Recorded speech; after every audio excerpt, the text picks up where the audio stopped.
Nah, untuk tim saya mau nanya nih ya, coba jujur jawabnya. Hari ini sudah minum berapa gelas kopi dan sudah berapa gelas minum air putih? Kopinya 3 gelas, air putihnya segelas, belum nambah. Nah, ini adalah kebiasaan buruk ya yang mungkin dianggap sepele tapi fatal sebenarnya. Nah, banyak laki-laki zaman sekarang ya menjadikan kopi itu sebagai air minum utama ya. Jadi alasannya biar melek, biar fokus kerja atau sekedar gaya hidup. Nah, jadi saya harapkan nih nanti langsung minum ya. Ini ya, tambah minumnya. Nah, padahal kopi itu punya sifat diuretik ya, alias dia menyedot cairan tubuh. Nah, kalau kamu isi tubuhnya dengan kopi terus ya, diisi kopi terus-terus ya, tapi lupa ngisi air putih. Nah, organ dalam tubuhmu itu perlahan akan menjerit ya, mulai dari ginjal yang bergerak ya, darah yang mengental. Nah, kemudian sampai performa pria menurun ya. Nah, apa saja sih dampak mengerikan dari kombinasi banyak kopi kurang air ini? Dan gimana aturan mainnya minum kopi yang sehat? Jadi simak penjelasannya sampai habis. Assalamualaikum warahmatullahi wabarakatuh. Ya, halo teman sehat. Jumpa lagi dengan saya Dr. Sadam Ismail ya. Kopi adalah minuman paling populer di dunia termasuk di Indonesia. Secara medis kopi itu sehat karena mengandung antioksidan yang tinggi ya, dan juga bagus buat jantung, buat otak. Tapi kata kuncinya adalah dosis dan juga imbangannya. Nah, masalahnya timbul ketika diminum berlebihan. Misalkan lebih dari 4 gelas sehari, dan parahnya lagi tidak diimbangi dengan air putih ya. Nah, tubuh manusia itu 60-70% itu isinya air, bukan kopi ya. Kalau keseimbangan ini rusak, ya akan muncul efek domino yang merusak kesehatan pria. Nah, ayo kita bahas dampak buruknya bagi tubuh ya. Nah, jadi kita akan bedah satu persatu ya dampaknya secara sistematis. Nah, yang pertama itu bahaya untuk ginjal. Jadi ini dampaknya fisik pertama yang paling sering terjadi pada pria. Jadi kafein dalam kopi bersifat diuretik. Nah, artinya dia memaksa ginjal untuk bekerja lebih keras, membuang cairan lewat urin. Nah, jadi kalau kamu minum kopi, kamu pasti jadi sering pipis ya. Nah, masalahnya kalau yang keluar banyak air ya, tapi kamu minumnya sedikit ya, masuknya sedikit ya, urin kamu akan menjadi sangat pekat ya, warnanya berubah jadi kuning tua seperti teh, bahkan kecoklatan. Nah, urin yang pekat itu mengandung mineral limbah seperti kalsium, oksalat, dan juga asam urat yang sangat tinggi karena cairan sedikit. Nah, mineral ini tidak bisa larut dan juga akhirnya mengendap menjadi kristal. Lama-lama ya kristal tadi jadi batu ginjal lah terbentuk di situ. Nah, data medis menunjukkan pria punya resiko 3 kali lipat lebih tinggi karena batu ginjal ya, terkena batu ginjal dibandingkan wanita. Nah, jadi ya jangan perparah resiko ini dengan kurang minum air putih. Yang kedua, bahaya pengentalan darah dan hipertensi. Jadi dampak kedua menyerang sistem sirkulasi peredaran darah kamu ya. Ingat, komponen utama darah adalah air. Nah, saat tubuh mengalami dehidrasi kronis akibat efek diuretik kopi, volume cairan dalam darah akan menyusut. Nah, akibatnya darah menjadi kental ya. Nah, jadi viskositas meningkat ya. Nah, bayangkan ya, jantung kamu itu pompa air. Nah, mesin pompa.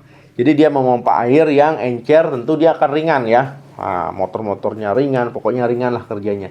Tapi kalau harus memompa darah yang kental seperti lumpur ya, jantung itu harus kerja berat, kerja rodi dia ya. Jadi jantung akan berdetak lebih cepat dan juga kuat tentunya karena darahnya kental. Nah, yang ujung-ujungnya menyebabkan tekanan darah tinggi atau hipertensi. Nah, selain itu, darah yang kental tadi membuat aliran darah ke otak, ke organ vital jadi lambat. Nah, makanya orang yang kebanyakan ngopi tapi kurang minum air ya, malah sering merasa pusing ya, brain fog, dan juga mudah lelah ya, bukannya segar. Yang ketiga, efek pada hormon pria dan kesuburan. Nah, ini khusus buat para pria. Kopi berlebihan itu musuh dalam selimut buat hormon kamu. Kafein bekerja dengan memicu kelenjar adrenal memproduksi adrenalin dan kortisol. Jadi hormon kortisol ini gampangnya hormon stres ya. Nah, tubuh jadi alert ya atau siaga. Nah, tapi kalau kortisol tinggi terus-menerus ya gara-gara ngopi ya seharian, ya tubuh menganggap kamu sedang stres berat. Nah, efeknya produksi hormon testosteron akan ditekan. Ya, padahal testosteron itu nyawa pria buat masa otot, buat libido, dan juga energi seksual. Nah, selain itu, kafein berlebihan juga bikin kecemasan atau anxiety ya, yang bisa mengganggu performa ereksi ya karena sistem saraf terlalu tegang. Yang keempat itu masalah pencernaan ya, bisa GERD ataupun masalah di usus ya. Siapa di sini yang hobi ngopi? Ya pagi-pagi saat perut kosong ngopi dia ya. Nah, jadi kafein merangsang produksi asam lambung atau HCl ya. Secara berlebihan ya, produksinya berlebihan. Nah, selain itu kafein juga dia melonggarkan otot klep kerongkongan bawah atau sphincter esophagus. Jadi di lambung ya, ada saya kasih gambar nih. Di lambung itu ada sphincter esophagus. Nah, akibatnya asam lambung itu mudah naik. Kalau klepnya ini kan kendur ya, ataupun terbuka. Nah, jadi dia mudah naik ke dada, asam lambung bisa mengiritasi esophagus ya, akhirnya dada terasa panas, mulut pahit ya, dan juga perut kembung. Nah, kalau pencernaan terganggu ya, penyerapan nutrisi makanan jadi tidak maksimal. Tubuh jadi lemas meski sudah makan banyak. Nah, ini yang jarang diketahui oleh pecinta kopi. Nah, ada tips sehat bagi pecinta kopi yang bisa diikuti. Apakah harus berhenti minum kopi? Ya tentu enggak ya, enggak mungkin ya. Orang suka kopi kok berhenti minum kopi, itu enggak mungkin. Nah, saya juga minum kopi, tapi kuncinya adalah cara minumnya. Nah, yang pertama itu aturan 1-2, jadi 1:2. Jadi ini rumus wajib ya. Jadi setiap kamu minum 1 cangkir kopi, kamu wajib membayarnya dengan minum 2 gelas air putih. Ini habis ngopi nih secangkir. Jangan kamu minum air putih ya, langsung selang beberapa saat ya, nggak mungkin langsung juga, nanti kembung. Langsung minum air putih 2 cangkir gitu ya. Jadi ini supaya 1 gelas untuk mengganti cairan yang hilang lewat pipis, 1 gelas lagi untuk hidrasi tubuh. Jadi jangan biarkan kopi jadi satu-satunya cairan yang masuk ya ke tubuh. Jadi 1:2. Jadi minum 1, ganti 2. Nah, kemudian yang kedua, batasi dosis harian. Batas aman kafein bagi orang dewasa yang sehat adalah 400 mg per hari. Itu setara dengan 3-4 cangkir kopi hitam.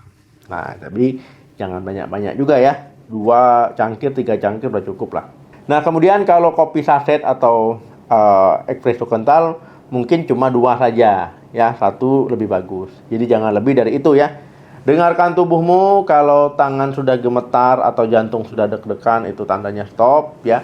Atau ketika warna urin pekat, ya perbanyak minum air putih. Ketiga, hindari kopi sebagai pencuci mulut ya. Jadi banyak pria habis makan steak atau sate mungkin ya, langsung minum kopi. Nah, itu salah ya. Jadi kopi itu mengandung tanin yang menghambat penyerapan zat besi dari makanan. Nah, padahal pria itu butuh zat besi untuk stamina ya. Beri jeda 1 jam setelah makan berat ya, baru ngopi. Ya jangan habis makan ngopi. Kemudian yang keempat, waktu terbaik minum kopi. Nah, ini perlu tahu ya. Jadi jangan minum kopi ketika bangun tidur ya. Jadi first thing in the morning. Nah, saat bangun tidur, hormon kortisol kita sedang tinggi-tingginya secara alami ya. Itu normal. Waktu terbaik adalah jam 9.30 sampai jam 11.30 ya. Nah, dan stop minum kopi di atas jam 4 sore. Kalau udah jam 4 jangan minum lagi ya, nanti malam tidurnya pasti terganggu ya. Tidur nyenyak itu kunci testosteron pria tinggi dan juga kunci hidup sehat ya. Jangan sampai nanti gara-gara kopi malah gak sehat. Jadi teman sehat, kesimpulannya kopi itu teman yang baik ya kalau kita bijak, karena kita yang mengontrol, tentu kita harus bijak. Tapi bisa jadi racun kalau kita lupa minum air putih. Jangan sampai nikmat sesaat bikin ginjal kamu menderita seumur hidup. Yang mulai sekarang sandingkan cangkir kopimu dengan air minum yang besar ya. Misalkan cangkir kopi botol minum, cangkir kopi gelas minum gitu ya, gelas air putih. Nah, sekarang coba ditulis di kolom komentar siapa di sini yang pernah merasa jantungnya berdebar-debar ya setelah minum kopi, atau tangannya gemetar ya gara-gara kebanyakan ngopi, atau siapa yang pernah kena asam lambung ya gara-gara ngopi di perut kosong ya. Coba sharing pengalaman kamu, dan juga mungkin ada tip yang ingin kamu bagikan, silakan di-share di kolom komentar. Jangan lupa di-like ya, di-share juga video ini dan supaya teman-teman yang lain bisa melihat ya, apalagi untuk pecinta kopi. Dan jangan lupa subscribe channel ini untuk informasi kesehatan penting lainnya. Terima kasih yang sudah nyimak, nikmati kopinya tapi sayangi ginjalnya. Salam sehat, sampai jumpa.